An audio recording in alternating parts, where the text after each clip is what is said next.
Hello दोस्तों, मैं हूं शशि और शशि मैथ्स के एक नए सेशन में आप सभी का बहुत बहुत स्वागत है। तो जैसा कि हम लोग स्टार्ट किए हैं चैप्टर नंबर 1 नंबर सिस्टम यानी कि संख्या पद्धति। तो प्रीवियस क्लास तक हमने टॉपिक नंबर 3 को देखा है। आज के इस सेशन में हम लोग बात करने वाले हैं टॉपिक नंबर 4 भाग की लंबी विधि पर आधारित प्रश्न। तो आइए समझते हैं कि इस टॉपिक से कैसा कैसा क्वेश्चन पूछा जाता है, उन सभी क्वेश्चन का सॉल्यूशन करने के लिए क्या ट्रिक होता है। तो आज के इस सेशन में हम लोग इसी टॉपिक पर बात करने वाले हैं। तो अगर हम बात करें इस टॉपिक की तो आप कुछ बातों को समझिए।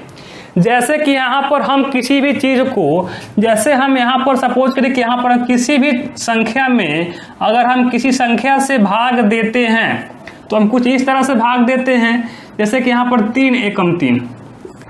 तो अब आप मुझे बता दीजिए कि इसको हम क्या बोलेंगे, इसको हम क्या बोलेंगे और इसको हम क्या बोलेंगे और इसको क्या बोलेंगे। इन सभी का कुछ ना कुछ तो नाम होता होगा। तो बात को समझिए, इसको बोला जाता है भाजक,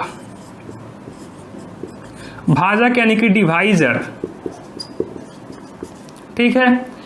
यहां पर जो है इसको बोला जाता है शेष, यहां पर जो है इसको बोला जाता है शेष यानी कि रिमाइंडर, ठीक है। और यहां जो है इसको बोला जाता है भागफल यानी कि क्वेसेंट। और यहां जो है इसको बोला जाता है भाज्य यानी कि डिविडेंड,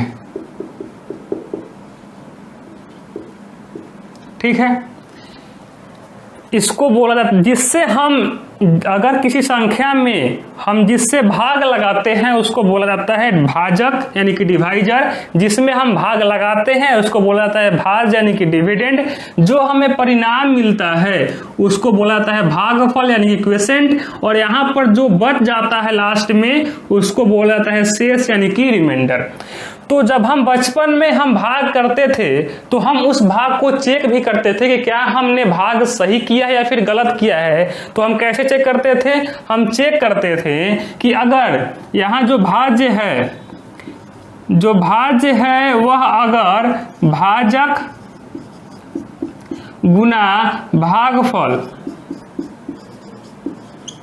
प्लस शेष के अगर बराबर आ जाता है, अगर भाजक गुना भागफल प्लस शेष के अगर बराबर आ जाता है तो हम ये मान लेते थे कि जो हम यहाँ पर भाग किए हैं वो भाग हमारा सही है। तो यहाँ पर चेक करिए, भाज्य है 4 बराबर भाजक है 3 गुना भागफल है 1 प्लस शेष है 1। यहाँ देखिए 3 प्लस 1 बराबर 4। देखिए भाज्य कितना आ गया, यहाँ देखिए 4 भाज्य था, यहाँ पर भी 4 आ गया। इसलिए ये जो हम भाग किए हैं हमारा भाग सही है।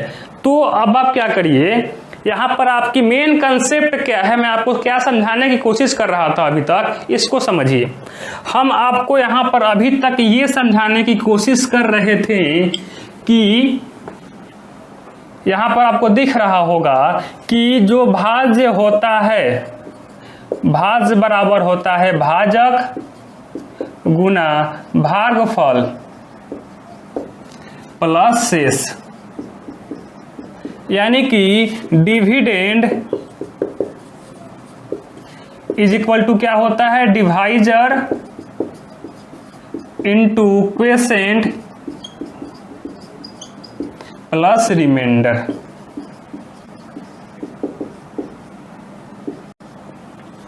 ठीक है, तो आप इस बात को आप नोट करिए क्योंकि हम इसका यूज आगे आप क्वेश्चन में करेंगे। ये मेन हमारा टॉपिक है, यही हमारा मेन कंसेप्ट है। तो आइए अब हम इसको यूज करते हैं क्वेश्चन में कि इस टॉपिक से कैसा कैसा क्वेश्चन पूछा जाता है। तो अगर हम क्वेश्चन की बात करें तो आपको वहां पर क्वेश्चन दिखाई दे रहा होगा, आपको यहाँ पर क्वेश्चन दिखाई दे रहा होगा। यहाँ पर बोला जा रहा है कि 1265 में किस संख्या से भाग दें कि भागफल 84 तथा शेष 5 प्राप्त हो। यहाँ पर बात समझिए, यहाँ पर भाज्य दिया गया है, भाज्य बराबर है 1265, ठीक है, और भागफल दिया गया है भागफल कितना है 84 और शेष है 5। ठीक, हमें भाजक का मान निकालना है, हमें भाजक का मान निकालना है। तो हम लोग यहां से जानते हैं कि भाज्य बराबर होता है भाजक गुना भागफल प्लस शेष। ठीक है, तो यहां से मान को पुट करेंगे। भाज्य का मान है 1265, भाजक का मान हमें निकालना है और भागफल का मान है 84 और प्लस शेष का मान है 5। यहां से अगर हम भाजक की बात करें तो क्या हो जाएगा, ये हो जाएगा 1265 माइनस 5 बट्टा में 84। ठीक है, तो यहां से ये हो जाएगा 1260 बट्टा में 84। 14 छक 84 होता है और 14 नवा 126, ये हो जाएगा 0। 3 से 3 दूना 6 और 30 दिया 90 और 15 दूना 30। यानी कि अगर हम बात करें भाजक की तो भाजक आ गया हमारा 15, ये हो जाएगा हमारा आंसर। तो यहाँ देखिए, इस टॉपिक से मैं ये आशा करता हूं कि आप लोग समझ गए होंगे अभी तक कि इस टॉपिक से कैसा कैसा क्वेश्चन पूछा जाता है। मेन कंसेप्ट क्या है, मेन कंसेप्ट है ये कि भाज्य बराबर भाजक गुने भागफल प्लस शेष। ठीक है, तो इसी कंसेप्ट का यूज करके यहाँ पर जितने भी क्वेश्चन आपसे पूछे जाएंगे उस सभी का हम इन्हीं कंसेप्ट से सॉल्यूशन करेंगे। ठीक है, तो अब आप क्या करिए, आप इसको नोट करिए, उसके बाद हम और क्वेश्चन करके प्रैक्टिस करते हैं कि और कैसा कैसा क्वेश्चन हो सकता है। ठीक है, तो यही अगर हम बात करें आप क्वेश्चन नंबर 2 की, तो अब आप क्या करिए, वीडियो को पॉज करिए और आप क्वेश्चन नंबर 2 का सॉल्यूशन खुद से करने का प्रयास करिए कि देखिए क्वेश्चन में क्या बोला जा रहा है। हम यहां से तब तक बोर्ड को साफ कर देते हैं। आप क्वेश्चन नंबर 2 का सॉल्यूशन खुद से ही करिए, आप क्वेश्चन 2 का सॉल्यूशन खुद से ही करिए। अगर हम बात करें क्वेश्चन नंबर 2 की, तो यहाँ पर बोला जा रहा है कि 1708 में से कौन छोटी से छोटी संख्या घटा दें कि प्राप्त नई संख्या 13 से पूरी विभाजित हो जाए। कहने का मतलब यहाँ पर बोला जा रहा है कि यहाँ पर एक संख्या है 1708। ठीक है, इसमें से हम क्या वह संख्या घटा दें, वह कौन सी छोटी संख्या घटा दें कि यहाँ पर घटाने के बाद जो भी परिणाम होगा उसमें अगर हम 13 से भाग लगा दें तो ये पूरी कट जाए, यहाँ पर एक पूर्णांक आ जाए, यहाँ पर एक पूर्णांक आ जाए। तो देखिए पहले बात को आप समझिए, अगर हम 4 में 2 से भाग लगाएं अगर यहाँ पर, तो क्या हो जाएगा 2 दूनी 4।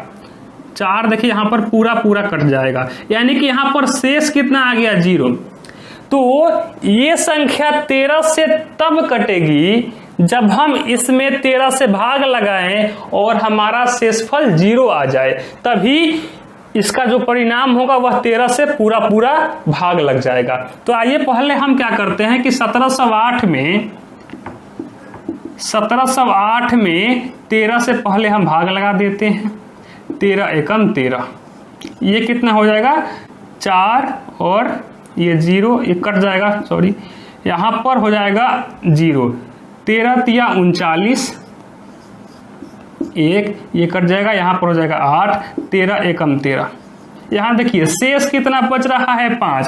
अगर हम इस शेष को भाज्य में से माइनस कर देते हैं तो हमारा शेष 0 हो जाएगा, और जब शेष 0 हो जाता है तो अभी मैंने आपसे बताया कि जब भी शेष अगर 0 हो जाए तो वह जो भाज्य होगा वह भाजक से पूरा विभाज्य होगा। तो यहाँ से 1708 है, तो अगर हम इसमें से अगर 5 माइनस कर देते हैं, अगर हम 1708 में से 5 माइनस कर देते हैं तो इसका जो भी परिणाम होगा वह 13 से पूरा विभाज्य होगा, यानी कि यहाँ पर एक पूर्णांक आ जाएगा, यहाँ पर एक पूर्णांक आ जाएगा। तो अगर हम बात करें कि वह छोटी सी छोटी संख्या की, तो वह छोटी सी छोटी संख्या है 5, वह छोटी से छोटी संख्या है 5, जिसको अगर हम 1708 में से उसको माइनस कर देते हैं तो जो भी परिणाम होगा वह 13 से पूरा पूरा विभाज्य होगा। तो मैं ये आशा करता हूं कि आप लोग क्वेश्चन को समझ गए होंगे और मैं आपको क्या कंसेप्ट समझाने की कोशिश कर रहा था अभी तक, आप उसको भी समझ गए होंगे। अगर आप समझ गए हैं तो आप इसको नोट करिए, उसके बाद हम कुछ और टॉपिक पर बात करते हैं। तो आप पहले वीडियो को पॉज करके इसको नोट करिए। तो अब हम बात करिए अगर नेक्स्ट कंसेप्ट की, तो आइए इस कंसेप्ट को हम क्वेश्चन के माध्यम से ये समझने की कोशिश करते हैं। यहाँ पर के क्वेश्चन है, आपको यहाँ पर क्वेश्चन दिखाई दे रहा होगा कि 1560 में कौन छोटी से छोटी संख्या जोड़ दी जाए कि प्राप्त नई संख्या 18 से पूरी पूरी विभाजित हो जाए। कहने का मतलब यहाँ पर एक संख्या है 1560, इसमें हम ऐसा वो कौन सी छोटी संख्या जोड़ दें कि यहाँ पर जो भी इनका योगफल होगा, अगर हम उस योगफल में 18 से भाग दे दें तो ये पूरा पूरा विभाजित हो। कहने का मतलब यहाँ पर एक पूर्णांक आ जाए, यहाँ पर एक पूर्णांक आ जाए। तो इस तरह के क्वेश्चन को करने के लिए सबसे पहले हम क्या करते हैं, यहाँ पर जो भी संख्या दी गई है, यहाँ पर है 1560, इसमें हम पहले 18 से भाग लगा देते हैं। तो जब हम इसको 18 से भाग लगाएंगे तो यहाँ पर क्या हो जाएगा, यहाँ पर हो जाएगा 18 8 144, ठीक है। 6 में से 4 जाएगा, यहाँ पर हो जाएगा 2, 1 कट जाएगा, ये 0। अब 18 छक्के 108, यहाँ पर कितना हो जाएगा, ये 2 और ये 1 कट जाएगा। यहाँ देखिए यहाँ पर शेष आ गया 12, ठीक है। देखिए जो हम पहला यानी क्वेश्चन नंबर जो 2 किए थे और इस क्वेश्चन में आप अंतर समझिए, वहां पर बोला जा रहा था कि हम भाज्य में वह कौन सी छोटी संख्या घटा दें कि जो भी हमारा नया परिणाम होगा वह भाजक से पूरा पूरा विभाज्य हो जाए। तो जो भी वहां पर शेष आ रहा था वही शेष वह छोटी संख्या होती थी कि जिसको अगर हम भाज्य में से माइनस कर दें तो जो भी परिणाम होगा वह भाजक से पूरा पूरा विभाज्य हो जाता था। लेकिन यहाँ पर बात किया जा रहा है कि जोड़ने की, वह कौन सी छोटी संख्या है जिसको अगर हम भाज्य में जोड़ दें तो इसका जो भी योगफल होगा वह भाजक से पूरा पूरा विभाज्य हो, यानी कि यहाँ पर एक पूर्णांक आ जाए। तो इस टाइप के क्वेश्चन को करने के लिए सबसे पहले हम भाग लगा देते हैं और यहाँ पर जो भी शेष बचता है उस शेष को हम पहले भाजक में से माइनस करते हैं। तो यहाँ पर क्या हो जाएगा, अगर हम भाजक में से भाजक माइनस शेष करें तो भाजक है यहाँ पर 18 और शेष है 12, तो यहाँ पर संख्या आ गई 6। तो यही वह छोटी संख्या है जिसको अगर हम भाज्य में यहाँ पर जोड़ दें तो यहाँ पर इनका जो भी योगफल होगा वह 18 से पूरा पूरा विभाज्य होगा। तो आप समझिए, अगर बात किया जाए क्वेश्चन में कि वह छोटी संख्या घटाने की, तो जो भी शेष आएगा उसको हम डायरेक्ट भाज्य में से घटा देते हैं, ठीक है। लेकिन अगर बात किया जाए कि वह छोटी संख्या कौन सी है जिसको हम भाज्य में जोड़ें, तो अगर जोड़ने की बात किया जाए तो जो भी शेष बचेगा उस शेष को हम भाजक में से घटा देते हैं, और जो भी संख्या आती है वही वह छोटी संख्या होगी जिसमें हम अगर भाज्य में जोड़ दें, जिसको अगर हम यहाँ पर 6 है यानी कि 1560 में अगर हम 6 जोड़ दें तो यहाँ पर इनका जो भी योगफल होगा वह 18 से पूरा पूरा विभाज्य हो जाएगा, यानी कि यहाँ पर एक पूर्णांक आ जाएगा। तो अब मैं ये आशा करता हूं कि आप इन दोनों कंसेप्ट को समझ गए होंगे कि अगर घटाने की बात की जाए तो हम क्या करेंगे और अगर जोड़ने की बात की जाए तो हम क्या करेंगे। तो ठीक है, आप इसको नोट करिए, वीडियो को पॉज करके आप इसको नोट करिए, तो हम आगे क्वेश्चन की ओर बढ़ते हैं। तो आप क्या करिए, पहले वीडियो को पॉज करिए, आप इसको नोट करिए और आप क्वेश्चन नंबर 4 का सॉल्यूशन खुद से ही करिए। आप क्वेश्चन नंबर 4 का सॉल्यूशन खुद से ही करिए। तो अगर अब हम बात करें क्वेश्चन नंबर 4 की, तो यहाँ पर देखिए क्वेश्चन में क्या बोला जा रहा है। एक संख्या x किसी अन्य संख्या 42 से पूरी विभाजित हो जाती है। बताइए कि 42 से छोटी कौन कौन से अन्य संख्याएं भी है जो x को पूरा विभाजित करेंगी। यहाँ पर अब आप समझिए क्वेश्चन में क्या बोला जा रहा है। यहाँ पर x कोई संख्या है जो कि 42 से पूरा विभाजित हो जाती है, यानी कि पूरा कट जाती है 42 से। यहाँ पर कटने के बाद यहाँ पर एक पूर्णांक आ जाता है। ठीक है, तो हमें बताना है कि 42 से छोटी अन्य कौन कौन सी संख्या होगी जिससे x जो है पूरा विभाजित हो जाए। 42 से छोटी और कौन कौन सी संख्या होगी जिससे x जो है पूरा विभाजित हो जाए। तो इस टाइप के क्वेश्चन करने के लिए सिंपल सा एक फंडा होता है। आप इसको देखिए कि क्या कंसेप्ट है। आप पहले कंसेप्ट को समझिए कि हम यहाँ पर कौन सा कंसेप्ट को यूज करेंगे। बात को समझिए। सपोज हम यहाँ पर ले रहे हैं 8/4। यहाँ देखिए 8 एक ऐसी संख्या है जिसको 4 पूरा विभाजित कर दे रही है। ठीक है, आप इसको रिलेट करिएगा इस क्वेश्चन से। 8 एक ऐसी संख्या है जिसको 4 पूरी विभाजित कर दे रही है। तो आप मुझे अब ये बता दीजिए कि 4 से छोटी अब वे कौन कौन सी अन्य संख्याएं होगी जिससे 8 पूरा विभाजित हो। तो इस टाइप के क्वेश्चन को करने के लिए जो भी हर में जो संख्या होती है उसका हम पहले फैक्टर कर लेते हैं। तो यहाँ पर जब हम 4 का फैक्टर करेंगे तो यहाँ पर क्या हो जाएगी 2 और यहाँ हो जाएगा 2, यानी कि 4 बराबर क्या हो गई 2 गुना 2। तो यहाँ से अब हमारे पास संख्या आ गई। देखिए 4 से छोटी 2 एक ऐसी संख्या है जो कि 8 को पूरा विभाजित कर देगी। तो हम ये 2 कहां से लाएं। देखिए अगर सपोज करिए कि 8 4 से पूरा विभाजित हो जाती है, तो 4 जिससे अविभाजित होगा उस संख्या से 8 भी पूरा विभाजित होगा। तो यहाँ पर बोला जा रहा है कि x जो है 42 से पूरा विभाजित हो जा रही है। तो x को विभाजित करने वाली 42 से छोटी संख्या वे सभी होंगी जो कि 42 को भी पूरा विभाजित कर दे। तो इसके लिए हम पहले क्या करेंगे 42 का हम फैक्टर कर देंगे, यानी कि ये हो जाएगा 2 21 दूना 42 और 3 और 7, यानी कि 42 बराबर क्या हो गई 2 गुना 3 गुना 7। तो यहां समझिए अगर x जो है 42 से पूरा विभाजित है तो x उन सभी संख्या से विभाजित होगी जिससे 42 पूरा विभाजित होता होगा। तो यहाँ पर देखिए एक संख्या आ गई 2, एक संख्या आ गई 3, एक संख्या आ गई 7, और अगर हम और संख्या की बात करें तो एक संख्या हो जाएगी 2 गुना 3, एक संख्या हो जाएगी 3 गुना 7 और एक संख्या हो जाएगी 2 गुना 7। यानी कि अगर x 42 से पूरा विभाजित हो रहा है तो 42 से छोटा कौन कौन सी संख्या है जो कि x को पूरा विभाजित कर दे। तो वह संख्या हो गई 2 3 7 6 21 और 14। ये इतनी और संख्या है जिससे कि x पूरा विभाजित होगी। तो हमारा संख्या हो गया 2 3 7 6 21 और 14। ये हो गया हमारा आंसर।